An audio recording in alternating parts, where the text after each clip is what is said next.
예, 하나님 말씀. 오늘은 사무엘하 11장 14절 보시겠습니다. 아침이 되매 다윗이 편지를 써서 우리아의 손에 들려 요압에게 보내니 그 편지에 써서 이르기를 너희가 우리아를 맹렬한 싸움에 앞세워 두고 너희는 뒤로 물러가서 그로 맞아 죽게 하라 하였더라. 요압이 그 성을 살펴 용사들이 있는 것을 아는 그곳에 우리아를 두니 그 성 사람들이 나와서 요압과 더불어 싸울 때에 다윗의 부하 중 몇 사람이 엎드러지고 햇사람 우리아도 죽으니라. 17절까지 봉독해 드렸습니다. 다윗은 엄청난 지금 유혹 속에 빠져들었고 죄악을 저지르고 말았습니다. 용서받을 수 없는 아주 추악한 죄악을 저질렀습니다. 그랬는데 그 죄악도 무섭지만은 그 죄악을 가리기 위해서, 스스로 가리기 위해서 아주 교활한 방법을 동원하게 됩니다. 자기가 우리아의 아내를 범해놓고 그 죄가 드러날까봐 알리바이를 만들기 시작합니다. 그래서 우리아를, 전쟁통에 있는 우리아를 불러들여가지고 아내와 합방을 하도록 그렇게 했었죠. 근데 이 우리아가 너무 충성스러운 신하여서 동료들은 지금 전쟁통에 전쟁을 하고 있는데 정말 죽기 살기로 싸우고 있는데 자기만 평안히 아내와 더불어 잠자리를 같이 할 수 없다 하면서 가질 않았어요. 군인들 곁에서 하룻밤을 지냈어요. 그래서 다윗은 1차적인 그 알리바이 계획이 실패로 돌아갔습니다. 그러니까 그 다음 날은 안 되겠다. 이놈한테 그냥 맡겨뒀다가는 일이 계속 안 되겠다. 오늘 밤에는 내가 직접 이놈을 어떻게 해서라도 부인에게 가도록 해야 되겠다 해가지고 술을 잔뜩 먹였습니다. 술을 잔뜩 먹여가지고 정말 스스로를 이겨내지 못할 정도로 그렇게 술을 잔뜩 먹여가지고 집으로 보내놨습니다. 그래서 어찌됐든 집에 보내놨으니까 이제 소기의 목적은 달성했다 생각을 했는데 이게 웬일입니까? 그 다음날 아침에 보니까 또 밖에 기어나와가지고 길거리 그 문 곁에 가서 다른 병사들이 있는 틈에 가서 또 누워있는 거예요. 그러니까 밤새 술이 취했지만 뭐 아마 술이 많이 취하고 하면은 밤새 뭐 토하기도 하고 그랬겠죠. 그러면서 이제 밖에 나와가지고는 그 길로 또 엉금엉금 기어서라도 군인들 곁으로 와버린 거예요. 그러니 1차, 2차 계획이 다 실패로 돌아갔습니다. 큰일 났어요. 다윗은 이제 이 죄를 감출 방법이 없어요. 그래서 최후의 수단을 씁니다. 최후의 수단은 뭐겠어요? 바로 오늘 14절 장면입니다. 아침이 되매 다윗이 편지를 써서 우리아의 손에 들려 요압에게 보내니 그 편지에 써서 이르기를 너희가 우리아를 맹렬한 싸움에 앞세워두고 너희는 뒤로 물러가서 그로 맞아 죽게 하라 하였더라. 와, 이 우리아 죽게 하라는 겁니다. 어떻게 죽게 하는가? 직접 죽이는 게 아니라 아주 자연스럽게 죽는 방식. 그러니까 아무도 눈치채지 못하도록 죽게 하는 방식. 그거는 전쟁통에서 죽는 거죠. 전쟁통에서 죽는데 전쟁통에도 잘 싸우는 장군들 같으면 죽을 이유가 없지요.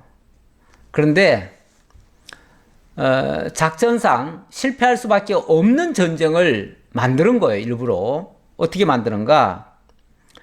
맹렬한 싸움에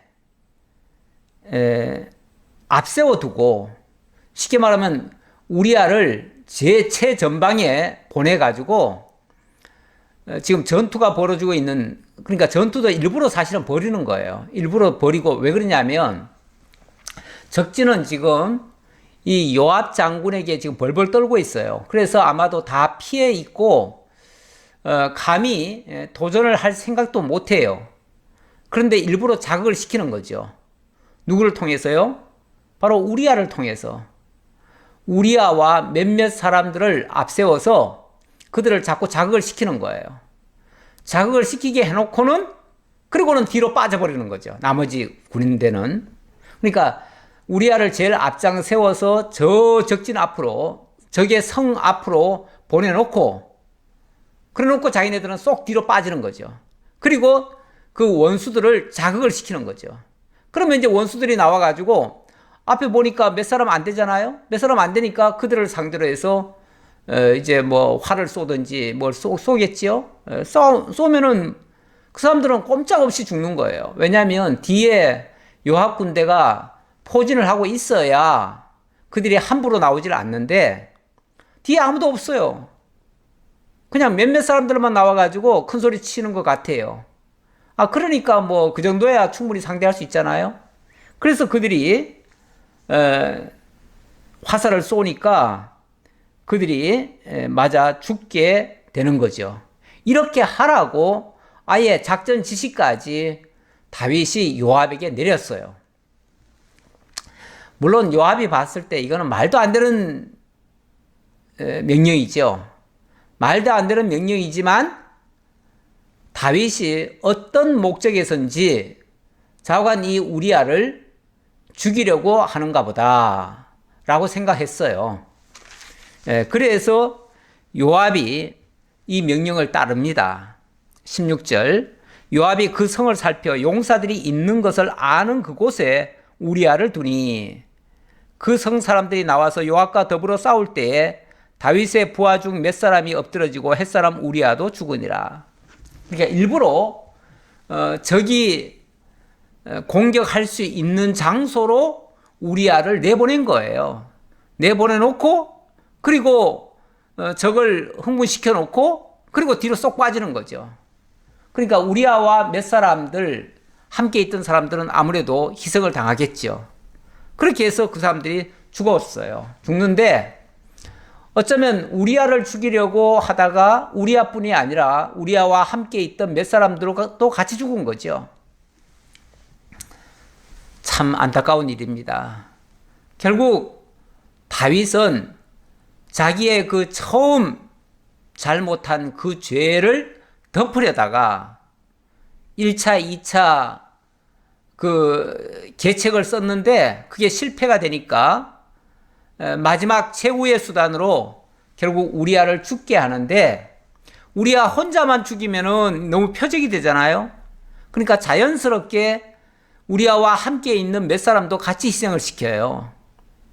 결국 다윗이 자기 죄를 가리려고 무고한 사람 여럿을 희생시킨 거예요. 죽게 만들어버린 거예요. 정말 악랄한 거지요. 세상에 다윗이 이렇게 악할 수가 있나요? 지금까지 우리가 알던 그 다윗이 정말 맞나요? 어떻게 그렇게 성군이라 했던 그 다윗이 이렇게 악한 계책을 꾸미고 이렇게 할 수 있을까요?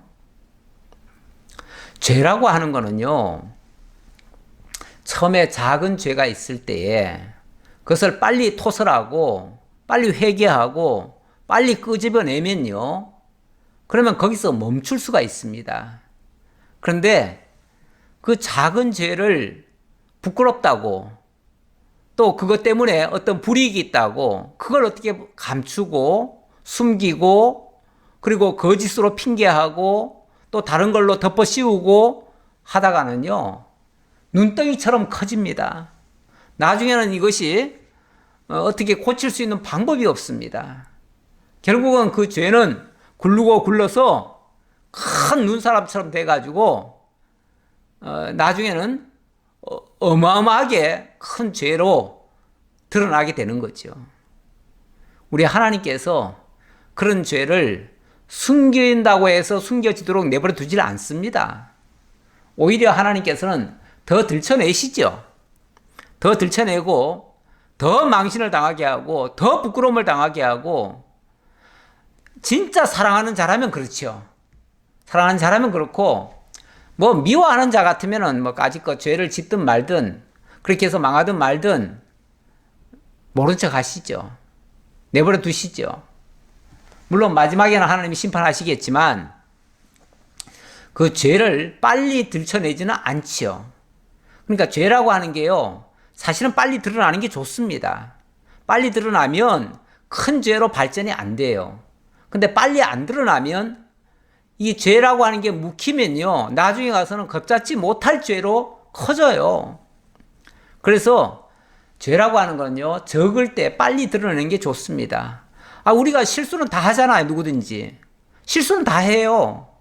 그러니까 작은 실수일 때 빨리 그것이 고백이 되어지고 드러나면 더 이상 큰 죄악으로, 계획적이고 의도적인 죄악으로 발전하지는 않아요.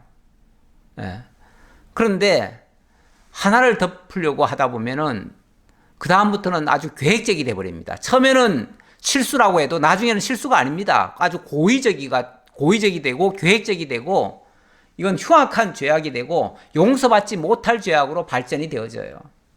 그래서 죄라고 하는 거는 빨리 드러날수록 좋은 겁니다. 사실은 어떤 사람은 그 조그만 죄 가지고 뭘 그걸 가지고 다 얘기를 하냐고 그러는데, 조그만 죄일 때 드러나는 것이 좋아요. 조그만 죄일 때 드러나면 큰 죄로 발전하지 않아서 좋아요. 그런데 그 별거 아니라고 덮어주다가는, 감싸주다가는 나중에 가면요, 덮어줄래야 덮어줄 수가 없어요. 자, 그렇게 해서 결국 다윗의 목적은 일단 달성이 됐습니다. 아주 악한 목적이죠. 죄를 덮으려고 하는 악한 목적은 성공을 했지만 이거는 하나님 앞에 어마어마한 죄악으로 남게 되지요. 요압이 사람을 보내 그 전쟁의 모든 일을 다윗에게 보고할세, 그 전령에게 명령하여 이르되 전쟁의 모든 일을 네가 왕께 보고하기를 마친 후에, 자, 일단 전쟁의 승패가 있으면요, 왕에게 보고하는 것이 장군의 의무이기도 하지요. 물론 큰 승리가 있을 때도 빨리 달려가서 보고를 하기도 하고요. 또 만약의 경우 또 패전한 게 있어도 그것도 빨리 알리는 게 맞지요. 우리가 좋은 거는 알리고 나쁜 거는 안 알리는 습성도 또 있어요. 왜냐하면 좋은 거는 칭찬을 받고 나쁜 것은 이거 책망을 받거든요. 책망을 받으니까 누구든지 책망받기는 싫어하잖아요. 그래서 나쁜 것은 보고를 꺼리는 경우가 있어요. 요즘 군대 범죄들이 자꾸만 드러나고 있는데, 가만히 보면 그것도 처음에 작은 범죄일 때 빨리 드러내고 보고했으면 그냥 거기서 멈출 텐데, 그 작은 걸 자꾸 덮어놨다가 나중에 겁잡지를 못하는 죄로 커져버리죠. 왜? 그 죄가 하나로 끝나는 게 아니거든요. 한 범죄가 있으면 그걸 숨기려다 보면은 더 큰 범죄로 발전하고요. 더 큰 범죄는 결국은 돌이킬 수 없는 상황으로 빠져들어가거든요. 사실은 다 그래서 점점 일이 커졌다고 봐요. 처음부터 큰 죄는 없을 수 있어요. 성추행을 했다고 하는데, 그것도 성폭행도 아니고 성추행은 사실은 많이 있을 수 있는 일이에요. 근데 그걸 누가 지적을 하면 빨리 잘못했다고 하고 사과하고 그러면은 끝나요. 끝날 문제도 돼요.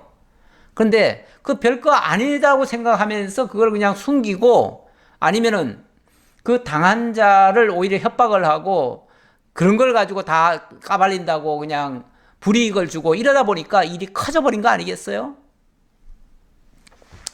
뭐든지 다 작게 시작합니다. 모든 죄가 다 작은 걸로 시작을 해요. 그런데 놔두면 다 커져요. 근데 빨리 작은 거라도 빨리 드러내고 고치면 괜찮아요. 뭐든지. 예, 뭐든지 고치면 괜찮은데 그러지 않았다 그 말이에요. 예, 지금 이제 보고하다가 그 얘기가 나왔는데 그러니까 좋은 일이든 나쁜 일이든 보고는 돼야 된다 그 말이죠. 그래서 패전한 소식도 빨리 보고한 거는 잘했어요. 보고한 것까지는 잘했는데 20절에 이런 말이 나옵니다. 혹시 왕이 노하여 너에게 말씀하시기를 너희가 어찌하여 성에 그처럼 가까이 가서 싸웠느냐? 그들이 성 위에서 쏠 줄을 알지 못하였느냐? 여룻베셋의 아들 아비멜렉을 쳐 죽인 자가 누구냐? 여인 하나가 성에서 맷돌 윗짝을 그 위에 던짐에 그가 데베스에서 죽지 아니하였느냐? 어찌하여 성에 가까이 갔더냐 하시거든 네가 말하기를 왕의 종 햇사람 우리아도 죽었나이다 하라. 참 이 말까지 하는 거 보니까 이 요압도요 다윗의 마음을 읽고 있어요. 다윗이 무슨 이유인지는 잘 모르겠지만 아마도 이 우리아를 미워하는가 보다. 그래서 우리아를 죽게 하려고 하는가 보다. 거기까지는 짐작을 한 거예요. 그러니까 그 편지를 받았을 때 이거는 잘못된 겁니다. 이럴 수는 없습니다 하고 단호하게 거절하지 아니하고 왕의 마음을 읽었기 때문에 우리아를 죽이려고 하는가 보다. 죽일 만한 죄가 있겠지. 그렇게 생각했겠지요.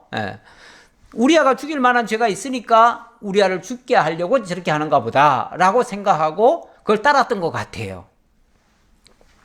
자, 그래서 만약에 이 사건이 나중에 가서 크게 만약에 비화가 됐을 경우 그러면 자기가 변명거리는 있어야 될 거 아니에요? 왜 그렇게 했느냐? 왜 가까이 저기 있는데 저게 성문 앞에까지 가가지고 쉽게 말하면 그렇게 무모한 싸움을 했느냐? 전에 그 아비멜렉, 여룻베셋의 아들 그 아비멜렉이 정말 굉장한 미친 짓을 할 때, 그때 기드온의 70 형제가 여룻바알 하나를 못 이겨가지고 다 죽임 당했잖아요? 그리고 그냥 그는 승승장구해가지고 자기가 이제 왕이나 되는 줄 알고 그 성문 앞에 와가지고 막 큰 소리 치고 그랬을 때 그 성 위에서 한 여인이 맷돌 한쪽을 들고는 그냥 던졌어요. 그랬더니 그 맷돌이 그 여룻바알의 머리를 쳐가지고 그 여룻바알이 죽은 적이 있어요. 다시 말하면 일국에 그 기드온의 70 형제까지도 다 무찔렀던 그 무지막지한 인간, 그 여룻바알도 어찌 보면 한 여인의, 보잘것없는 한 여인의 맷돌 윗짝에 죽었어요. 그만큼 성 아래에 무모하게 들어가는 것은 위험하다 그 얘기예요.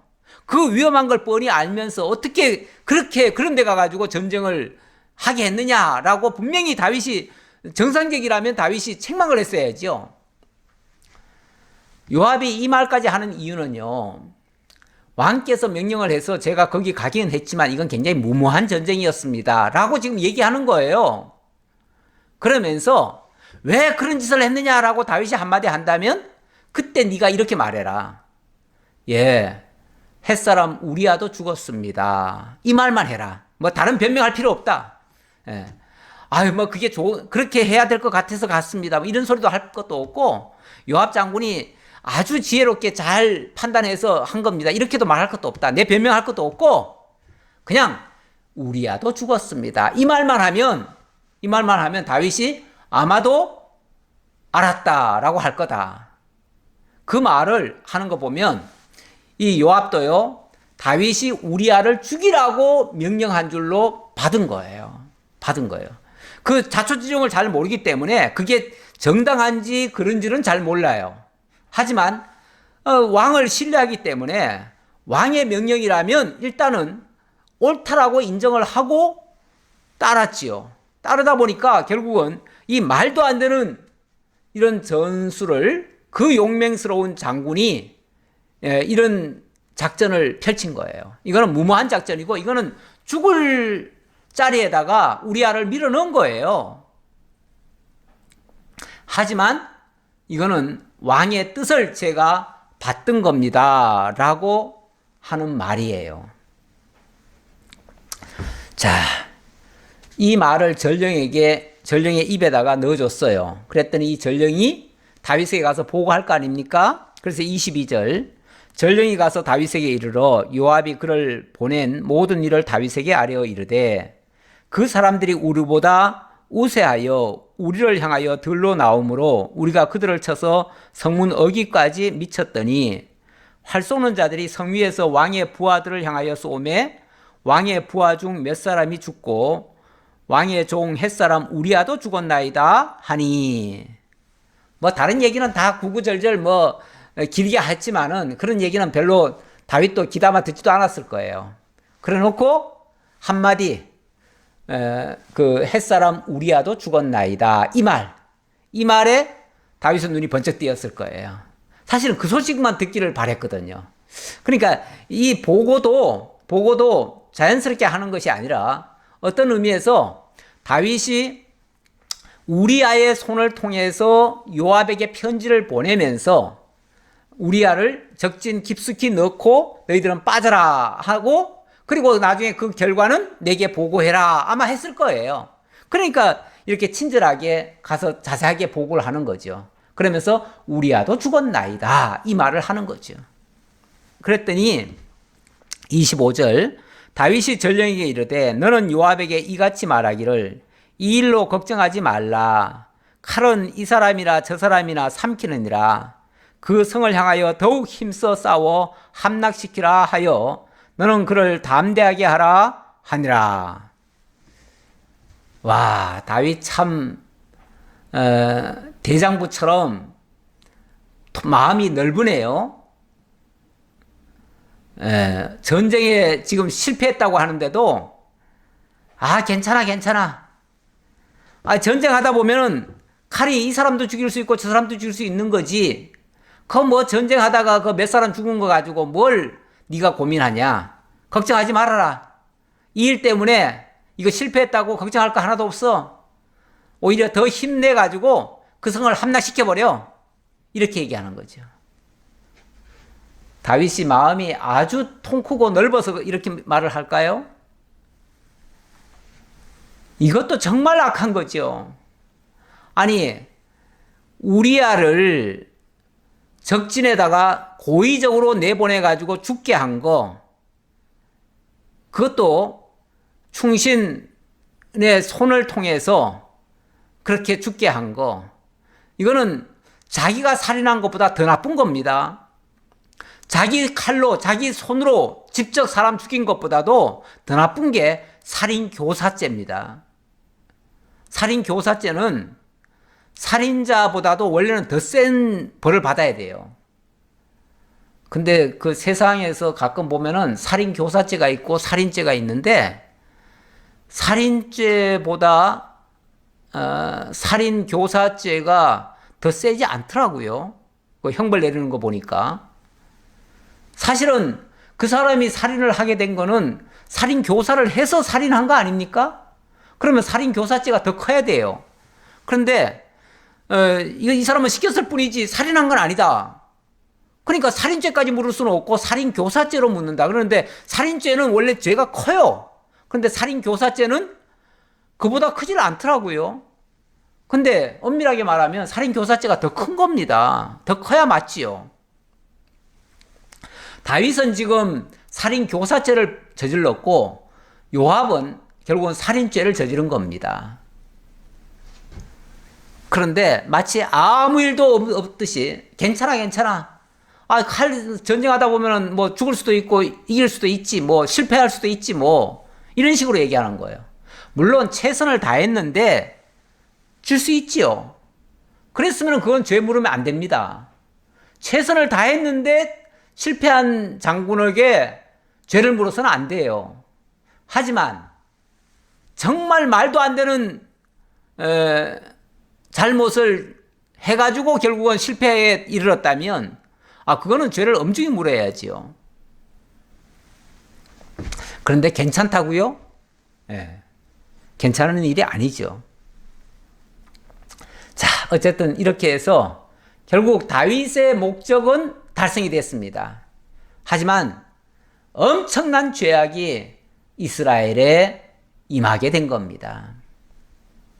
26절 우리아의 아내는 그 남편 우리아가 죽었음을 듣고 그의 남편을 위하여 소리내어 우니라. 소리내어 울었다. 대성통곡했다 그 말이죠. 그런데 이 여자의 그 울음에는 좀 진정성이 보이질 않아요. 진짜 슬퍼서 울었는지 이제 자기가 다윗에게로 갈 수 있다고 생각해서 뭐 진짜 슬프기도 했겠죠. 예. 그렇게까지 의심하면 안 되겠죠. 그런데 그 다음 행동을 보면 다윗이 부르니까 얼른 왕궁으로 쫓아가네요. 27절 그 장례를 마침에 다윗이 사람을 보내 그를 왕궁으로 데려오니 그가 그의 아내가 되어 그에게 아들을 낳으니라.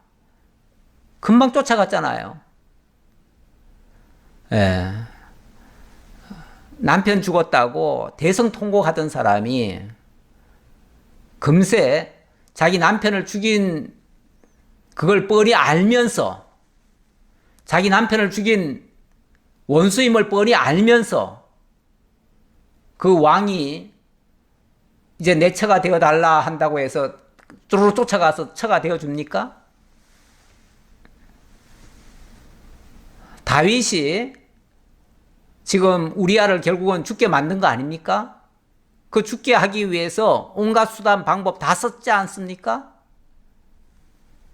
그걸 몰랐다고요? 정황적으로 충분히 짐작할 수도 있고요. 좀 지혜롭다면 알 수도 있는 부분이에요. 물론 뭐 모르고 그랬을 수도 있지요. 모르고 그랬든 알고 그랬든 어쨌든 이 모든 것이 지금 옳지 않습니다. 하지만 결국은 다윗에게로 가서 아들을 낳아 주었습니다. 어떤 핑계를 대서라도 결별을 했으면은 그 진정성이 보이는데요. 결과적으로 이렇게 다윗에게로 쫓아갔다는 것은 그 진정성을 의심하지 않을 수가 없습니다. 그런 뜻에서 한 말이고요. 자, 이거는 엄청난 죄악입니다. 뭐 다윗 아니라 천하 없는 인간이라도 이거는 정말 악인이에요. 다윗이 행한 그 일이 여호와 보시기에 악하였더라. 당연하죠.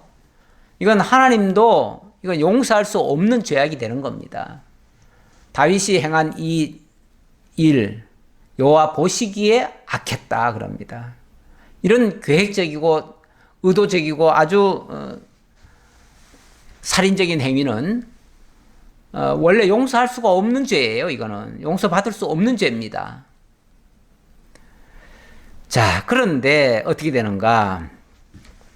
12장으로 넘어갑니다. 12장에 보니까 여호와께서 나단을 다윗에게 보내시니 그가 다윗에게 가서 그에게 이르되 한 성읍에 두 사람이 있는데 한 사람은 부하고 한 사람은 가난하니 그 부한 사람은 양과 소가 심히 많으나 가난한 사람은 아무것도 없고 자기가 사서 기르는 작은 암양 새끼 한 마리뿐이라. 자, 우선 거기까지 봅시다. 하나님이 가만 내버려 두실 리는 없지요. 분명히 관여하시죠. 관여하셔서 선지자 나단을 다윗에게 보내셨습니다. 그리고 나단의 입을 통해서 다윗에게 지적을 하게 하십니다. 그의 죄를 고발하게 하십니다. 자, 어떻게 고발하는가?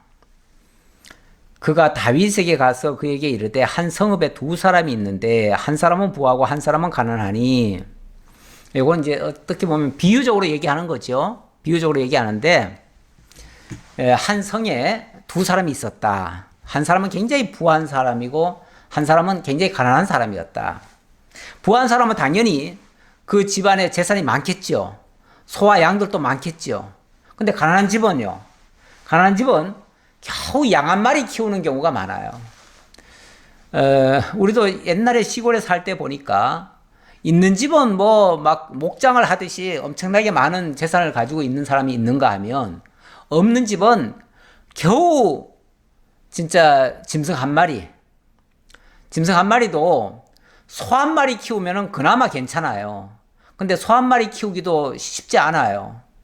옛날에는 소 한 마리 키워가지고 애들 다 먹이고요. 애들 학교까지 다 보냈어요. 그래서 그 소 팔아가지고 마지막에는 소 팔아가지고 애들 대학도 보내고 이러기도 했어요. 그래서 소 한 마리만 가져도 그래도 괜찮은 집안이에요. 근데 소 없는 집은요, 우리식으로 말하면 돼지 한 마리 키우는 집이 많았고요. 돼지도 못 키우는 집은 개나 키우거나 아니면 닭 몇 마리 키우는 집도 많았어요. 예. 자, 그런데 이 가난한 집은 가난해가지고 아무것도 없고 자기가 사서 기르는 작은 암양 새끼 한 마리밖에 없었대요. 작은 암양 새끼 한 마리. 그러니까 큰 양도 없어요. 큰 양이 있으면은 새끼를 낳아가지고 자꾸 번식을 할 텐데 큰 양을 키울 만한 능력이 안 되는 거예요. 그래서 겨우 새끼 암양 한 마리 사다가 나중을 바라보고 지금 키우고 있는 중이에요. 그렇게 가난한 집안에 사람이 살았어요. 그런데 이 부잣집에 손님이 왔더네요. 손님이 오면 손님 대접을 해야 될 거 아니에요. 대접을 하려면은 그 뭐 소나 양이나 한 마리 잡아가지고 손님 대접하면 되지요. 그런데 이 부자들이 자기 거는 아까워서 그걸 못 잡고 저 가난한 집에 거 가지고 가난한 집에 가가지고 가난한 집도 자기 영역 아래에 있으니까 쉽게 말하면 옛날에 왜 부자들은 자기 집 땅 내에 그 많은 그 소작농들을 데리고 산 경우가 많아요. 그러면은 그 소작농이 가지고 있는 것도 다 자기 거라고 생각하는 거죠. 자기가 빌려줬다고도 생각하고, 그러니까 자기 거라고 생각하니까 경우에 따라서는 필요하면은 자기가 그냥 빼앗아 쓰기도 해요. 그런데 여기도 그런 식으로 했다는 거죠. 네, 어떻게 했는가? 어떤 행인이 그 부자에게 오매 부자가 자기에게 온 행인을 위하여 자기의 양과 소를 아껴 잡지 아니하고 가난한 사람의 양 새끼를 빼앗아다가 자기에게 온 사람을 위하여 잡았나이다 하니, 자기 양은 아까운 줄 알면서 자기 양은 쉽게 말하면 안 건드리고 그 손님을 위해서 그 가난한 양 암양 새끼 한 마리밖에 없는 그 집에 가가지고 그 암양 새끼 내가 손님 대접할 거니까 그거 줘라 해가지고 그걸 빼앗아다가 손님 대접했다는 거예요. 이렇게 고약한 사람이 어디 있어요? 이 말을 하니까 다윗이 가만히 듣고 보니까 아주 고약한 놈이거든요.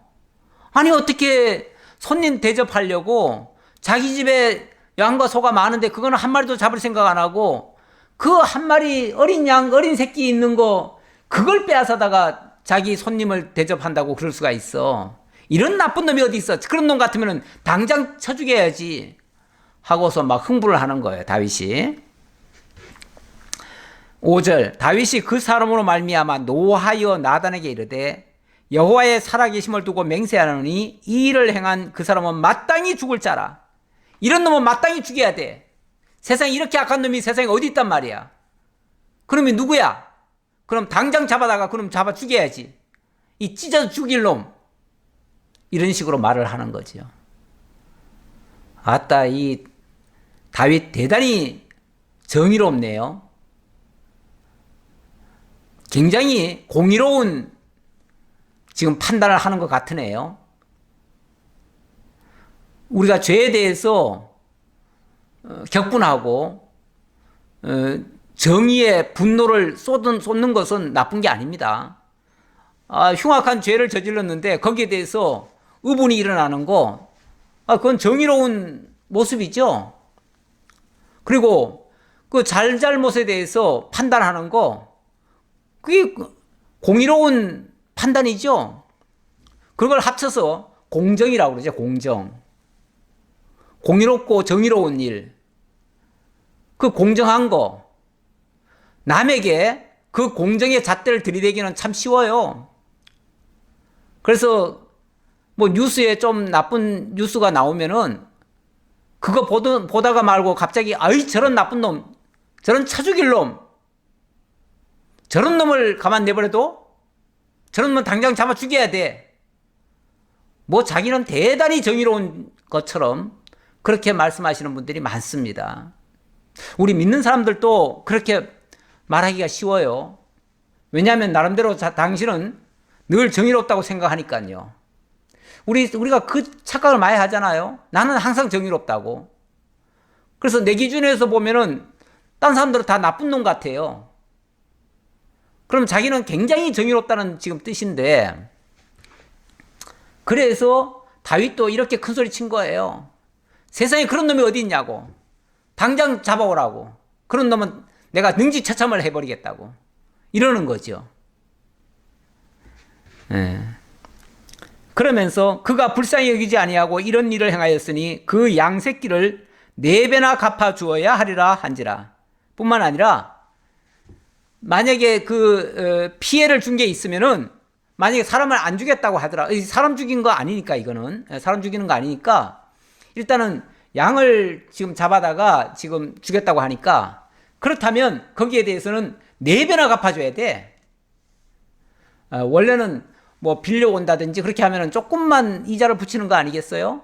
만약에 강제로 훔쳐왔다고 하더라도 원래 강제로 훔쳐오면 율법에는 보통 4배로 갚으라고 그래요. 그리고 율법에 의해서, 이런 놈은 법에 의해서 엄중하게 다스려야 돼. 법대로 이런 놈들은 처벌해야 돼. 그런 뜻이죠. 그런 뜻인데, 이게 지금 무슨 소리일까요? 왜 나단은 이런 비유를 했을까요? 나단이 이 비유를 한 거는요, 다윗과 우리아를 부자와 가난한 자로 지금 비유를 한 겁니다. 그런데 우리아는 기껏해야 자기가 사랑하는 자는 그 아내 밧세바 한 사람밖에 없어요. 어찌 보면 가련하고 처량한 한 여인이에요. 예. 그런데 다윗은 자기에게 지금 처처들이 많아요. 지금 그동안 처음에 몇 명 얻었을 때, 그때는 도망칠 때 그랬고요. 한 3명 정도 얻었었죠. 근데 유다에서 왕이 됐을 때 벌써 한 5명으로 늘어났지요. 그러다가 전 이스라엘의 왕이 되었을 때는 막 주변 나라에서 공주들을 막 보내주고 해가지고, 그때는 이제 쉽게 말하면 처첩들이 많아졌어요. 소위 이 처첩들을 지금 비유적으로 말할 때 지금 양과 뭐 소와 이렇게 지금 비유를 했어요. 그만큼 재산이 많아졌다. 그만큼 아내들이 많아졌다. 이제 그 얘기예요. 그런데 여기 이제 손님이 왔다는 거예요. 손님이라고 하는 표현은 이 행인이라고 얘기하는데, 지나가는 행인. 이게 저 밖에서 뭐가 들어온 거예요. 이게 바로 뭐냐면은 이 음탕한 것이 들어온 거예요. 음욕이 들어온 거지, 쉽게 말하면. 음욕이 들어왔는데, 그러면 음욕이 들어왔으면은, 아니, 그 자기 처첩들이 있잖아요. 처첩들 중에서 음욕을 해소하면 되지. 얼마든지 할 수 있잖아요. 그리고 그 여자들이 만약에 못마땅하다면은 나중에 이제 하나님이 그 얘기도 해요. 더 원하면 하나님이 그 아내들을 더 줬을 수도 있다. 그런데 왜 이런 방식을 했냐, 그 얘기죠. 그런데 우리아에게는 유일하게 그 한 여인밖에 없어요. 그런데 자기 음욕 채우려고 그 하나밖에 없는 남의 아내를 빼앗아다가 그렇게 해요? 용서할 수 없는 거죠. 그러니까 7절, 나단이 다윗에게 이르되 당신이 그 사람이라. 당신이 바로 그 사람이에요. 당신이. 지금 뭐 다윗은 뭐 굉장히 자기가 공의로운 척, 정의로운 척, 공정을 지금 내세워가면서 지금 얘기를 했지만, 그 죄에 가장 먼저 걸린 사람이 자기라는 거예요. 바로 당신이, 네가 바로 그 주인이야. 그 죄인이야. 라고 하는 거죠.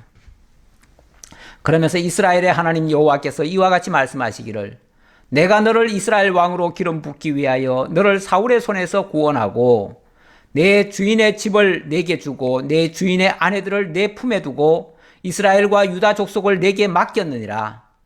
만일 그것이 부족하였을 것 같으면 내가 너에게 이것저것을 더 주었으리라. 보세요. 하나님께서 다윗에게 지금 이 나라를 맡기기 위해서 필요한 것을 다 줬다는 거예요. 뿐만 아니라 내 주인의 아내들까지, 내 주인의 집과 내 주인의 아내들까지 내 품에 두었다. 그것은 어찌 보면 가만히 내버려뒀으면은 다 사울의 처첩들이 될 여자들을 어찌 보면 다윗의 아내들로 지금 준 거 아니에요? 그런데 그것도 부족해가지고 또 이런 짓을 했느냐 그 말이죠. 만약에 그것도 진짜 부족했다면은 하나님이 더 주셨을 수도 있다. 그런데 뭐가 아쉬워서 이런 짓까지 했느냐 그 말이죠. 참 그렇습니다. 남의 떡이 커 보이고요. 남의 아내가 이뻐 보이고요. 뭐든지 내 것은 좀 불만족스럽고요. 집도 왠지 내 집은 초라해 보이고 남의 집은 좋아 보이고 그게 이제 탐욕이죠. 뭐든지 그렇게 보여요. 사람들이 가만히 보면 다 나는 불우한 것 같고 나는 부족한 것 같고 나는 없는 것 같고 그렇게 생각하고요. 남들은 다 풍요로운 것 같고 남은 뭔가 넘치는 것 같고 남에게는 좋은 것도 많은 것 같아요. 그러니까 내 걸로 만족을 못해요 사람들이. 그러니까 자꾸만 다른 사람 것을 기웃거리고 남의 것을 탐을 내고 남의 호주머니를 탐을 내고 이렇게 되는 거죠.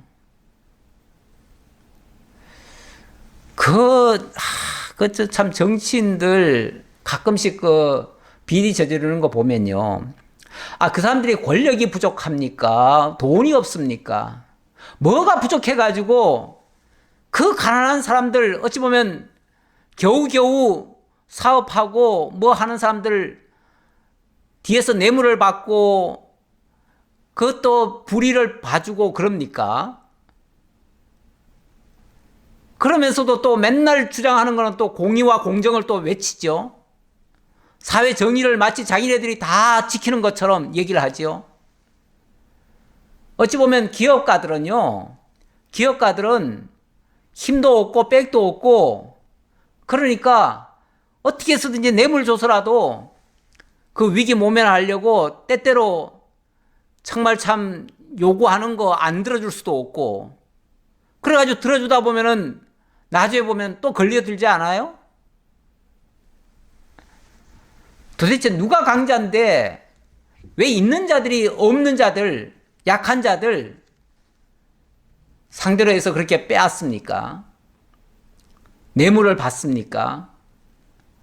물론 의도적으로 악하게 접근해가지고 그렇게 함정에 빠뜨린 경우도 있기는 있어요. 있기는 있는데 만약에 탐욕이 없다면요. 설령 그런 짓을 했을 때 단호하게 물리치죠. 근데 탐욕이 있으니까 결국은 그들은 유혹에 다 넘어가는 거예요. 우리는 유혹한다고 해서 다 넘어가야 됩니까? 세상은 어차피 유혹하는 세상입니다.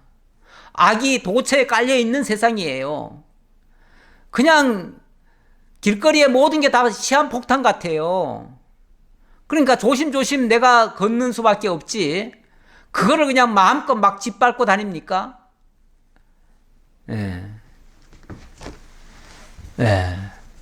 정말 하나님 앞에 지혜를 구하면서 세상을 지혜롭게 정말 살아가고 욕심내지 말고 가면은 충분히 하나님이 필요한 거 다 채워주시고 그러는데 이렇게까지 한 거는요. 결국은 자기를 못 다스린 거 아닙니까? 자기 그 욕망, 욕심이라고 하는 걸 못 채운, 그걸 못 다스린 거 아닙니까? 물론 바깥으로 나오는 범죄도 크지만요. 결국은 자기를 못 다스리면은 거기에 다 빠져들어가는 겁니다. 9절입니까? 그러한데 어찌하여 네가 여호와의 말씀을 없인 여기고 나 보기에 악을 행하였느냐? 네가 칼로 햇사람 우리아를 치되 암몬 자손의 칼로 죽이고 그의 아내를 빼앗아 네 아내로 삼았도다. 아니 죽게 하는 것도 그렇지요. 참 원수의 손에다가 자기 충신을 갖다가 맡겨가지고 죽게 만들어요. 암몬 자손의 손에다가 죽게 만들어요. 와, 이거는 정말 악질입니다. 다윗이 정말 악질로 지금 행동한 겁니다. 이게 무슨 짓이냐면 이제 네가 나를 업신여기고 햇사람 우리아의 아내를 빼앗아 네 아내로 삼았은즉 칼이 내 집에서 영원토록 떠나지 아니하리라 하셨고, 이 죄악은 정말 용서받을 수 없는 죄악입니다. 이거는 하나님을 완전히 무시한 겁니다. 하나님을 업신여긴 겁니다. 하나님의 살아계심을 까마득히 잊어버린 겁니다. 하나님 업신여겼다는 말은 지금 하나님의 그 역사도 다 무시해버리고 하나님이 주신 그 은혜도 다 잊어버리고 완전히 망각한 상태에서 자기 욕망을 채우기 위해서는 수당 방법 가리지 않은 이 모습, 이게 하나님 업신여긴 행동이에요. 하나님 살아계심을 기억한다면 이런 짓은 추호도 할 수 없는 일이죠. 그런데 이런 일을 뻔뻔스럽게 했다고요? 그건 하나님 살아계심을 무시한 거죠. 하나님 업신여긴 거죠. 그랬으니까 거기에 대한 하나님께서 쉽게 말하면은 그 형벌은 피할 수 없다, 그 말이에요. 그래서 내 집에서 칼이 영원토록 떠나지 않게 할 것이다. 왕위 자체를 끊겠다는 얘기는 아닌데 그 자손에게서 계속 그 칼이 떠나지 않고, 쉽게 말하면 칼바람, 피바람이 계속 일어날 거다, 그 얘기죠. 다윗이 그동안 너무너무 정말 선한 일을 해왔고 공의롭고 정의로운 그런 행동을 해왔기 때문에 만약에 이대로 계속 가면요, 앞으로 이 다윗의 왕국은 영원토록 강성해지고 정말 칼이 춤추도록 내버려지지 않을 거예요. 정말 평화의 나라가 이루어졌을 거예요. 그런데 이 말씀에 의해서 이제 앞으로 왕위는 유지되겠지만 칼바람이 멈추지를 않을 거예요. 참 불행한 모습이 되는 거죠. 그러면서 11절, 여호와께서 또 이와 같이 이르시기를, 보라, 내가 너와 내 집에 재앙을 일으키고 내가 내 눈앞에서 너의 아내를 빼앗아 너의 이웃들에게 주리니 그 사람들이 너의 아내들과 더불어 백주에 동침하리라. 와, 무서운 징계입니다. 무서운 징계. 다윗의 지금 아내들, 쉽게 말하면은 다윗이 자기 욕망을 채우는데 자기 아내를 활용한 게 아니라 지금 정말 죄 없는 우리아의 아내를 취한 거 아닙니까? 예. 그랬는데 결국 우리아를 희생시켰잖아요. 예. 그랬는데 하나님께서는 이걸 지금 몰래 한 겁니다. 몰래 했는데 하나님께서 이것을 백주에 다 드러나도록 하는데 어떻게 하느냐 하면 네가 행한 그 짓을 다른 사람이 너의 아내들을 그렇게 할 것이다, 그 얘기예요. 무서운 얘기죠. 그러니까 앞으로 다윗의 아내들이 다른 사람에 의해서 백주에 동침을 당하는 이런 무지막지한 겁탈을 당하는 이런 일이 발생할 수 있다, 그 얘기예요. 무서운 진노 아닙니까? 무서운 진노 아니에요? 예. 이거는요, 이런 고통은요, 죽기보다 더 무서운 고통입니다. 차라리 잘못해가지고요, 형벌을 받아가지고 그 자리에서 사형 집행시키면요, 고통이 줄어들 수도 있어요. 근데 사람 멀쩡하게 살려놓고 그리고 그 앞에서 자기가 했던 죄가 다 낱낱이 다 고발되듯이 하나하나 제목을 다 끄집어내고 네가 이렇게 했으니 이런 벌을 받는다, 이런 벌을 받는다 하면서 그 죄를 다 당하는 모습을 보여주면 정말 10번, 100번, 1000번 더 죽고 싶은 심정일 거예요. 이건 어찌 보면 그 자리에서 죽이는 것보다도 더 큰 형벌이에요. 어떤 면에서.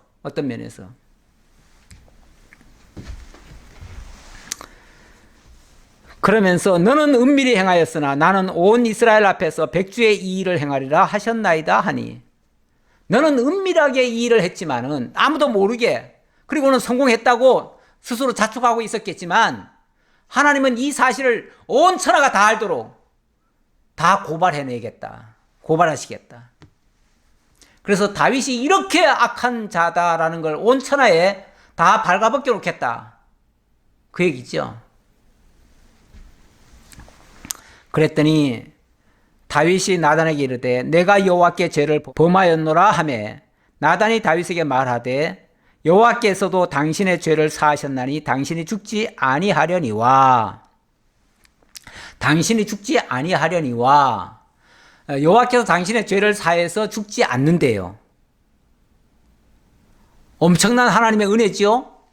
이런 죄를 저질렀음에도 불구하고 죽지 않는데요. 이 말은 왜 이 말이 나왔겠어요? 다윗이 그렇게 말하는 거지요. 제가 죽을 죄를 지었나이다. 하나님, 제가 죽을 죄를 지었습니다. 저를 죽여주십시오.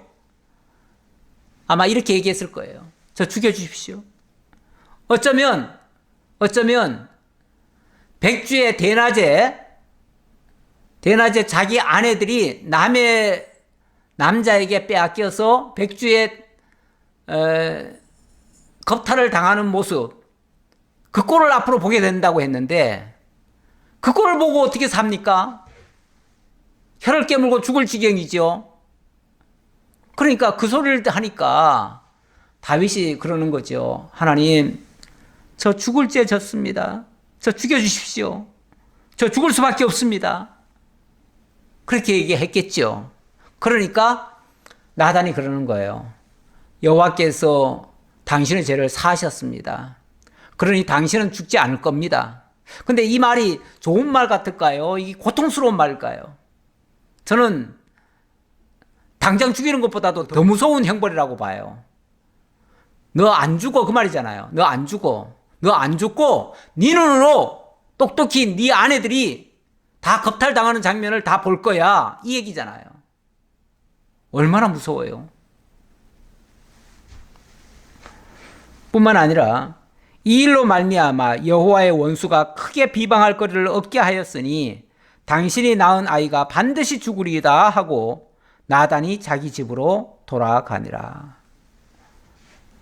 이 말 해놓고는 그냥 나단이 자기 집으로 가버렸어요. 당신은 안 죽지만, 당신은 안 죽지만, 그러나 그 대신 당신이 그 밧세바를 통해서 낳는 그 죄악의 뿌리, 다시 말하면 그 아이는 죽을 것입니다.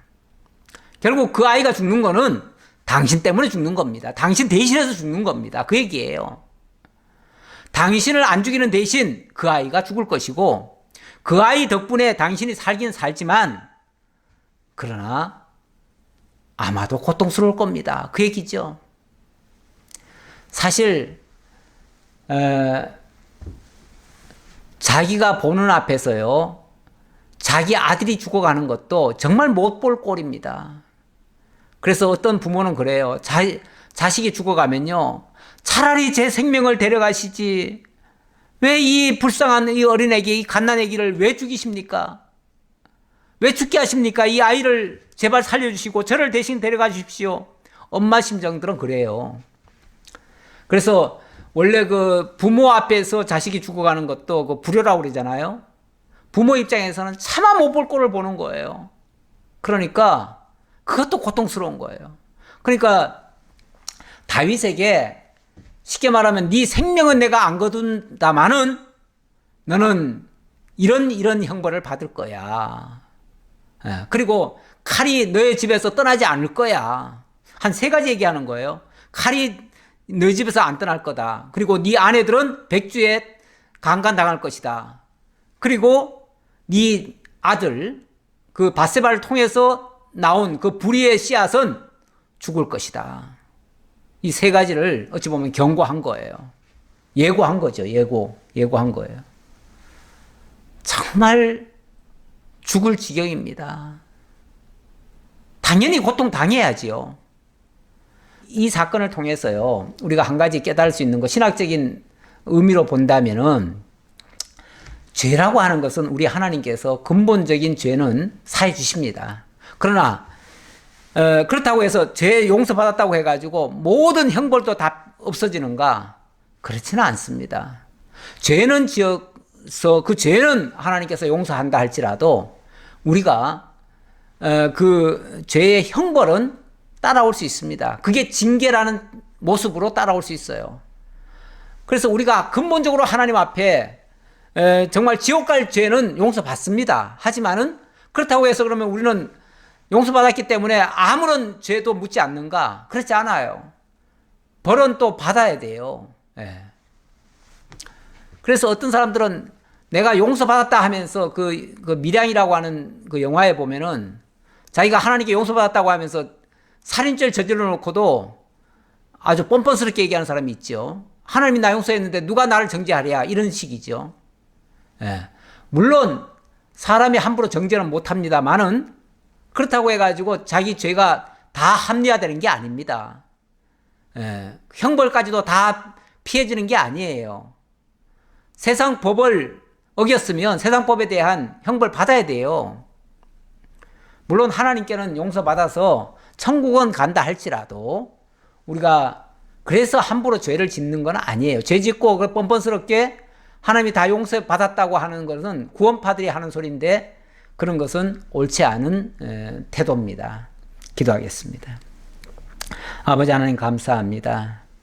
오늘도 다윗의 큰 실수 장면 그리고 계획적이고 의도적인 그런 범죄 장면 살펴보았습니다. 인간이 이렇게 악합니다. 하나님 붙들어주지 않으면은 천하의 성군이라 일컬어지던 다윗 역시도 죄인 중에 괴수임이 드러납니다. 이 일로 말미암아 다윗은 침상이 젖도록 통에 자복했다고 합니다. 시편에서 그렇게 고백하는 장면이 나옵니다. 아버지 하나님, 우리가 정말 하나님 안 붙들어주면 다 죄인이 될 수밖에 없습니다. 용서받을 수 없는 죄인밖에 될 수 없습니다. 정말 하나님의 은혜를 사모하고 하나님의 자비와 긍휼 속에서 하나님의 선에 참여하고 살아가는 저희 모두가 될지언정 악에 참여하는 자들 되지 않도록 주님께서 함께해 주옵소서. 오늘도 베풀어 주시는 은혜 감사하옵고 예수님 이름으로 기도하옵나이다. 아멘.